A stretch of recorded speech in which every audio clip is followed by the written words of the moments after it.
Are going to be killed. All right. Does that seem like it's still wobbling?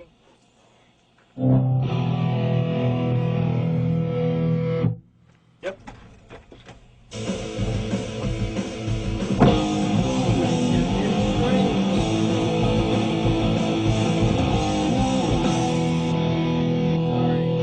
Oh, that's all right. My fault. I dropped the ball. No problem.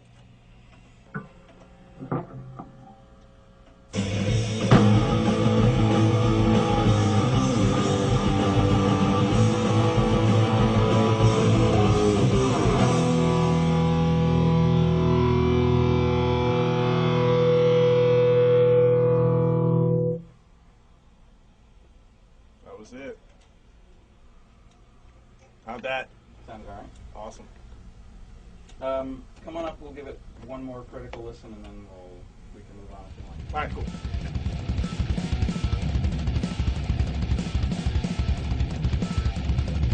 We definitely wanted to set out with the intention of this record being a very heavy record, but in a different way. Not have it heavy like every other ZAO record, not have it heavy like every other metalcore or metal band.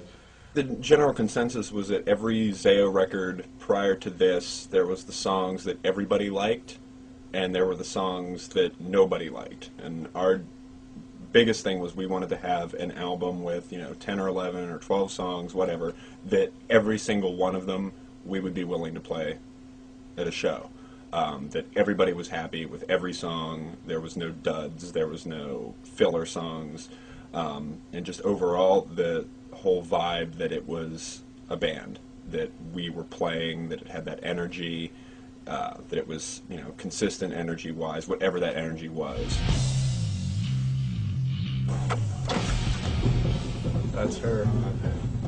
That's why we came here. We did one last night. Right there. All I'm doing now is just erasing the guitar that we don't need. You just pick the tracks you want to erase, and then you can turn the erase heads on and manually move the tape across the bits that you want to erase.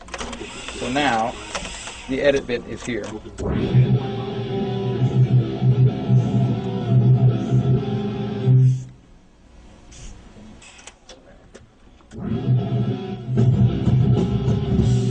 this is the first part of the song, which was done in one room, and then this is the second part of the song, which was done in another room. Now I need to, there's another little blip there that I need to scrub off. Now I'm taking the outtake ending, the ending that they're not using. Okay. And stash that on the end of this reel so that if they change their minds, I can retrieve it. Here's hoping they don't change their mind.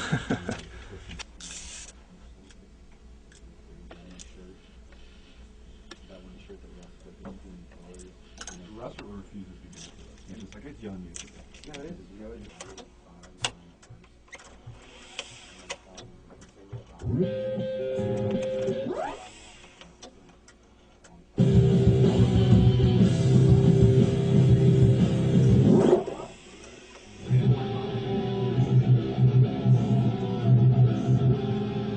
Scott's an awesome writer, so and it's different. It's something that I think people kind of won't expect, but at the same time, hopefully they'll like. Just constantly trying to reinvent ourselves. I always write songs, and even if they're not like ZAO songs, they're lighter songs, maybe not heavy songs. I write all the time, different types of music. Writing process pretty much was Scott and I would get together at his house, and he'd just play me stuff. I took a little 4-track over, and he'd just play into it. I'd tap along on a microphone to give myself like a little click track kind of thing, and would go home and I'd play to it, and bring the tapes back. He'd listen to it, make some suggestions. I'd take it back home again and do it, and we pretty much just traded tapes back and forth that way. Him and Marty would get together on their own and come up with some songs too. There's maybe 3 songs on the record that I had a good bit of the writing on. Scott's more of a complete songwriter, and I'm more of just a riff writer, because I write tons and tons of stuff, but only about 1 in 20 is actually something that anyone would want to hear. Although we had never actually sat down in the same room to play them, by the time we did, the songs were done. So we all knew the songs. It was just a matter of putting them together. I think, it worked out really nice that way, because you weren't sitting there getting frustrated, arguing about parts. Everyone got to go home and think about it. They get to think about, what they wanted to say, what their idea was. So it was pretty efficient. The writing process for me usually goes, I think that each song has a different, to me, personality, and I try to match the personality of the music with the personality of the vocals or lyrics. Some lyrics are more, desperate and helpless. Some lyrics are more angry. Some lyrics are, more straightforward and trying to prove a point.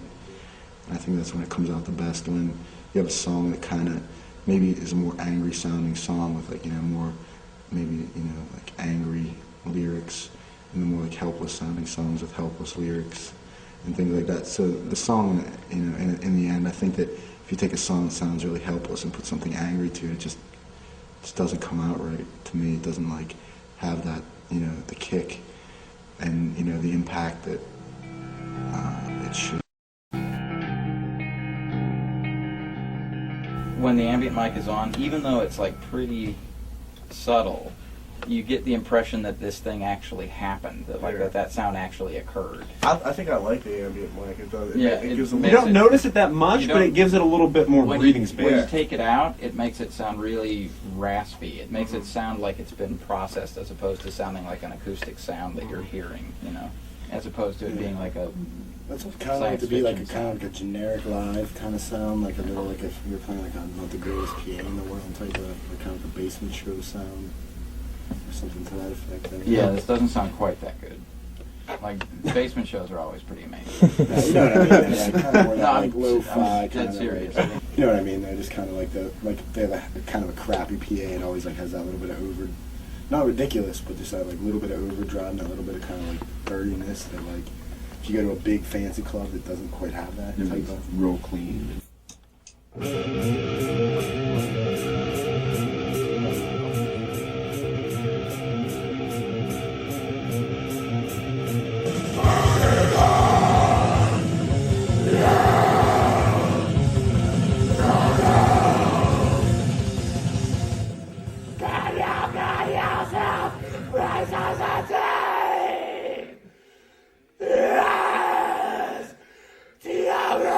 Yes!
main reason why we wanted to come here and wanted to have Steve Albini do our record was, number one, the fact that he actually contacted us in a way. We were playing in Chicago about 2.5 years ago. We met his girlfriend, and she mentioned, like, my boyfriend records bands, and he really liked the way you guys sounded. He was really interested in it. I'm like, oh, that's cool. What's his name? She's like, oh, Steve Albini. And I remember looking at Dan when we heard that. It's like one of those moments that you, as a band and as a musician, that you step back from yourself and go, whoa, Steve Albini even knows who the hell we are. That's unbelievable. I can't believe this. It was definitely an honor to record here. I think out of the first time, like, recording any albums, this is definitely the first one where the producer or engineer recording is actually somebody that I've looked up to in the sense of bands he's recorded before. I know that Neurosis recorded here before, which is a big influence. Especially the sound of the records, like the dirtiness and the just kind of like the raw kind of like talent sound that those have. I'd always been a fan of Albini, both his bands, Big Black and Shellac in particular, and his just recording style. I like the fact that a Steve Albini record, 9 times out of 10, sounds like a band playing in a room. Like, the bass would go by itself, and I would just go this big crunch. Yeah, right there. You got it. Trying to simulate it. But it's not. That was awesome. Like, I could just do like a big like. That actually sounded really awesome. And the bass and drums go by themselves again, and then I come back in. I'll just probably I won't do 4 hits. I'll just do the dun dun dun dun dun dun dun dun. But even if it wasn't even that short, even if it was just kind of like a quick like. You know what I want to simulate that would probably sound awesome there, and it's gay, but it makes the point. Do something gay. The part in that Radiohead song "Creep" where it's like donk, something to that effect, like a real but just that one like. Don't put that on the DVD, man. You'll lose a lot of fame. I know. I really like the idea of the quick slide. No, the quick slide.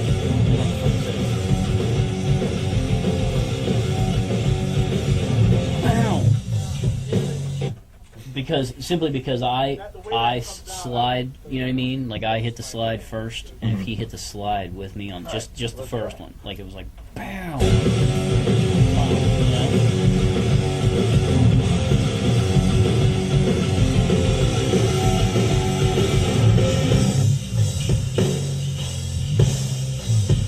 okay with that too.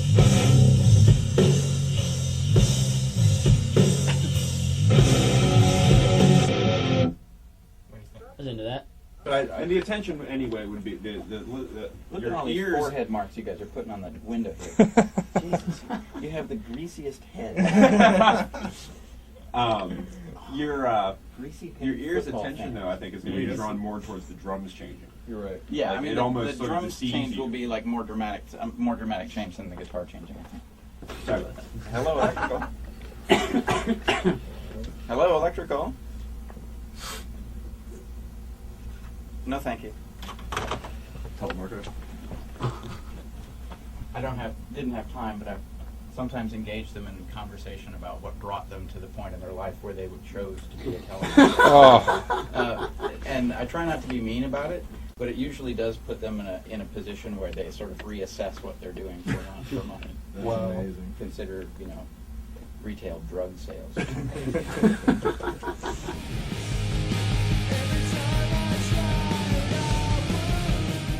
Jimmy Page and Robert Plant were at one point in sections of the studio that we're standing in now, and to be involved, in a recording that's in a process that former members of Led Zeppelin were involved in is just kind of like an overwhelming thought. Pixies' Surfer Rosa, of course, is one of the most Albini fans of his recording style. That's the one they point at. The Breeders' Pod album, his work with Neurosis, Nirvana, the In Utero album. I am probably the world's biggest Nirvana fan. You know, there might be bigger, but in my mind, I'm the biggest. So recording with Steve it's almost like a lifetime validation for me. I am not where most 30-year-olds are in their life. I have spent the last 10 or 12 years, you know, doing just music, you know, and having some odd jobs here and there and going to college and all that, but for the most part, the last 12 years have been devoted solely to music. This is kind of a validation to that period of my life that, you know, I wasn't just doing this and this wasn't just something dumb, you know, that I decided to do. Just, I like that aspect that he brought out of bands. I also liked his attitude towards recording, where he didn't feel that it was his job to make decisions for the band. I don't like records like that, where I can tell that it has a producer's stamp on it or an engineer's stamp. I mean, granted, there is sort of, you know, if you want it, there is a sort of Albini sound. That usually comes from the drums, the fact that it has that drum sound on it. Other than that, the songs aren't changed by him, and that's what we liked, because we knew what kind of record we wanted to make. Scott's trying to convince me that there's a Silverchair record that's one of the greatest records ever made, and I don't even want to hear that. No, I did not say it's one of the greatest records ever made. I said it's a great, amazing record, and this is why. You have to hear it, because Silverchair, people always think of like the Frog Stomp Silverchair, right? That's what I'm thinking about. Nirvana rip-off garbage, right? Are you ready? This record, Diorama, it is a full orchestra with awesome, heavy rock songs. Well, listen. No, he just said Silverchair and heavy in the same sentence. That's it. We're going to download it. We're going to go download it. Anyway, there was they did it all to tape for the record, and his voice, his singing voice, was not manipulated by any like auto-tune shit or anything. And it is dead on perfect. We have to go download it. You won't. It's like, you know what it sounds like? It sounds like yes. You want to try that other bit now? Yeah, I'm going to try something different. I'm going to try sitting down for it. Give me 2 seconds. out of the room. I wouldn't say saying prog that's. I mean, you don't want to use that term. Like Emerson, Lake and Palmer is prog. Yes is prog. Yes. Styx is not prog. Soft prog.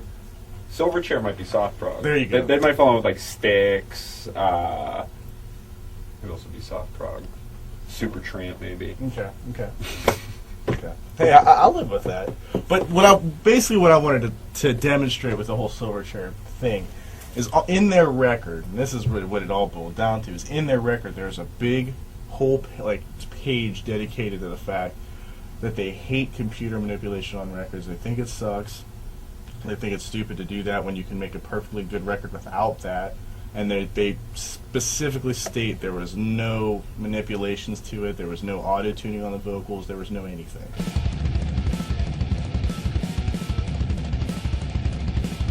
We just looked at it as, you know, we're not going to go to one of the cookie cutter studios where every record that comes out that's supposed to be metal or supposed to be metalcore or supposed to be this. You know, we're going to go to the guy that did the Pixies. You know, we're going to go to the guy that did Nirvana. We're going to go to a guy who recorded, you know, Jimmy Page and Robert Plant. You know, we're going to do the kind of music that we listen to, you know, and we're going to incorporate ZAO into that. And we're going to make a record and see what it sounds like. It's probably the most nervous and the most, I guess, just like recording with somebody who had recorded things that you very genuinely liked and very genuinely enjoyed before. I'm hoping that recording here will give us some sort of that sound in some way, shape, or form. It's almost like he's another band member, and it's kind of strange for me to say that because we've only been here for a few days, but there's a camaraderie that I'm sensing, and I think everybody else is as well. Okay, so we need to play it again, and I need to not fuck it up. Pretend that you're overdubbing. And, yeah. Then you do not play like Lars. Okay. Yeah. Less Lars. Stop worrying about your collection. Start worrying about my art collection. Really bad art collection. He had a couple of good pieces. A couple, but for the most part, I don't know. It's just The thing that I thought was really hilarious about that was the way it was obvious that he had an art consultant build his collection for him, and his appreciation of the art consisted of sitting next to it. There was a kind of an intensity to the early years of Metallica that was sort of unique. I put the headphones on at a listening station at Reckless or Tower or something like that, and I was like, I'm curious about this record. Everyone says this record is really bad. I should listen to this record. And like within 30 seconds, I knew that it was a serious record. And when I say you can almost say masterpiece. I don't mean that there's anything good about it. I don't mean that there's anything that's rewarding to listen to. But listening to that record, I could tell that they had gone through a really serious process to get to that result, and that result is hideous. You know what blew my mind is in that documentary about the making of that record. Nowhere in that documentary do they mention the fucked up snare drum. They never even mention it. They never even say. Completely. Yeah, the unifying concept on this record was going to be the skillet. You have, tons of experience with the recording. This is your, you are the man. Okay. If you were trying to make a snare drum sound that bad, it would be. Would you be able? The thing that is actually kind of impressive is that there are about four. I hate to admit this, but that record kind of overwhelmed me for a while. I was kind of obsessed with that record for a period of time. Not because it was enjoyable on any scale, but because it was so willfully hideous. Right? There was something about it that was really captivating. Like I found myself listening to that record literally every day for about a month. And the thing that's amazing is that there are actually about 4 distinct horrible skillet snare drum sounds on that record. They're all of a type. They're all of a type, but they're distinct. They're different, slightly different, horrific snare drums on that record.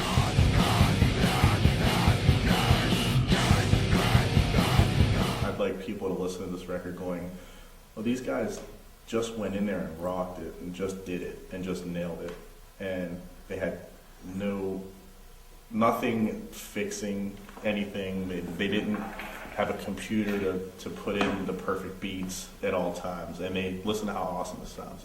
It's this big wall of sound that most people don't think you can do with tape, probably. I'd really like to make people open their eyes to heavy music and realize that it doesn't have to have rules, as all music doesn't. Metal, in my opinion, is the only music that has rules and boundaries that you shouldn't cross. And I think that when you choke off or stop any art whatsoever, be it painting, be it writing, when you stop and put boundaries on that and put little, certain rules that you have to follow for that, I think you destroy the art.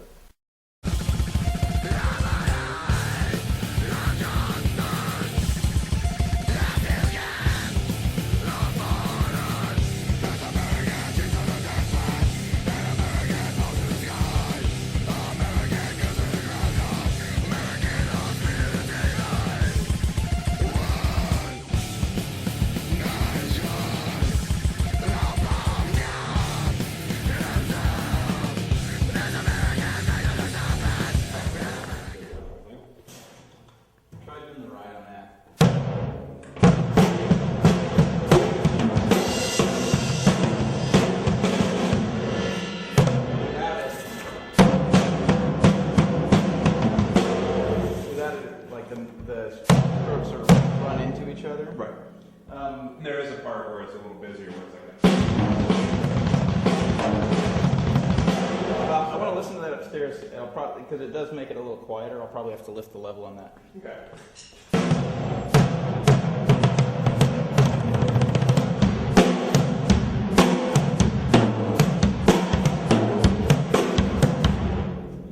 Yeah. Yeah.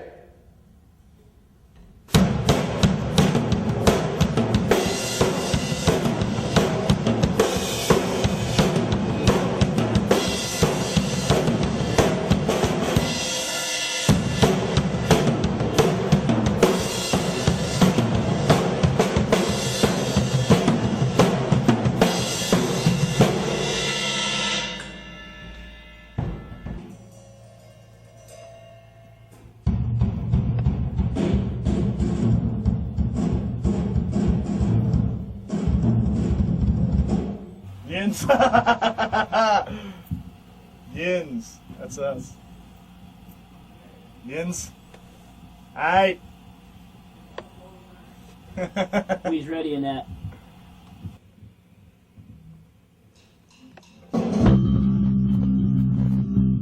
Sorry, my guitar was doing something weird. Sorry. I get the first stupid messed up mistake. Alright.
That's about the worst I've ever played at because I forgot to turn the.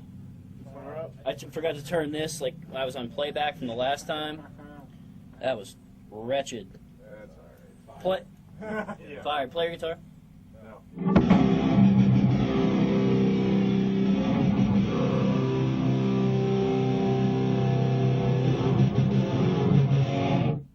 You better? Yeah. This is a little trickier, boys.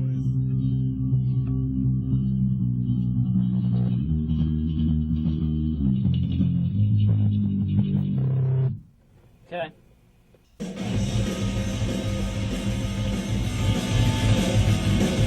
If Blood and Fire was the beginning of a second chapter, I think this is sort of the beginning of another chapter. I think this is going to be the record that sort of resets everything. It's something that our manager said as far as this being the third stage of ZAO. Zol's Failed Splinter Shards, the original thing that ZAO was kind of stage one. Stage two started with Blood and Fire Bring Rest, which by all accounts and to a lot of people was a very groundbreaking record, and on into Liberate, and then, I consider that to be kind of stage two ZAO. The way I see Funeral of God, it was kind of like a getting your feet wet record.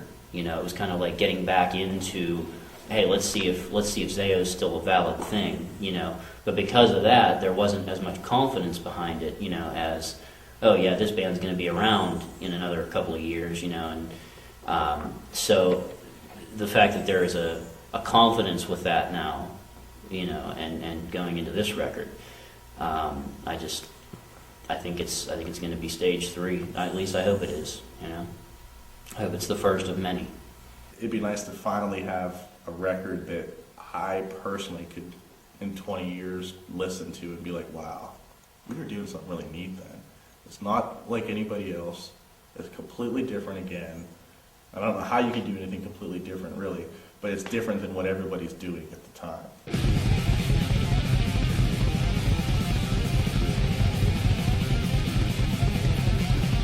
I'm going to teach you the correct and best way to wave your terrible towel. You're going to take your terrible towel and you're going to fold it in half. Then you're going to fold it another fourth and make sure the terrible is showing. Then you want to grab the terrible towel by the L, like right under the L, above the E. Then you swing.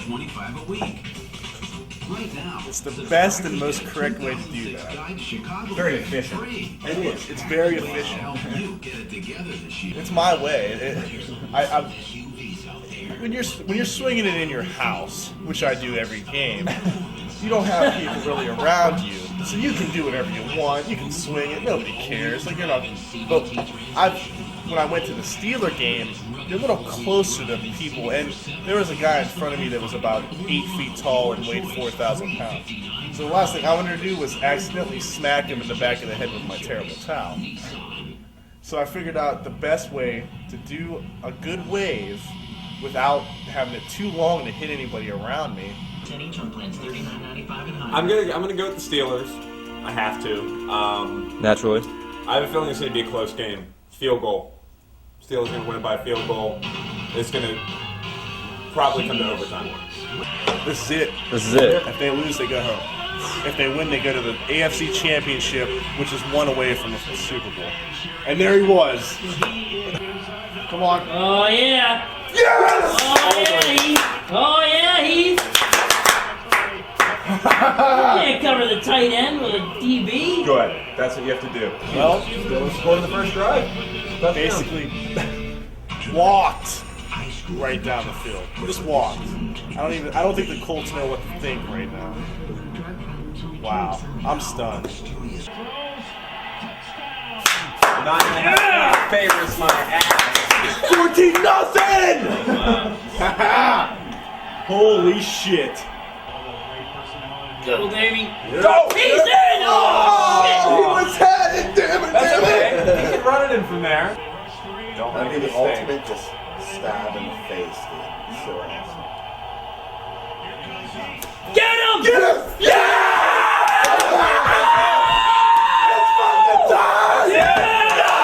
That's it. Done. Game's over.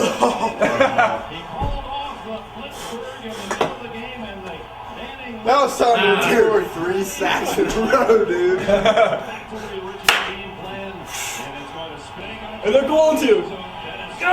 Whoa, no! Fuck you fucking idiots! Get him. Get him.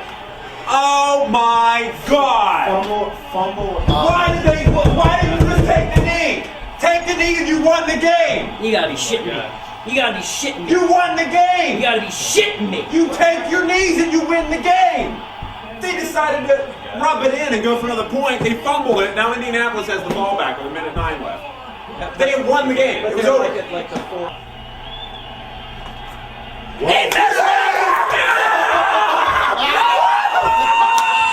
Fuck yes! Oh, that is so awesome, dude. Oh my God. That is a final score, ladies and gentlemen. I can't. What happened, guys? How you feeling right now, Scott? I don't think I could live out of that. Jesus. 21-18, we won, but If we had to track anything right now, I would be unable to track. yeah, I couldn't. I couldn't play bass to save my life right now.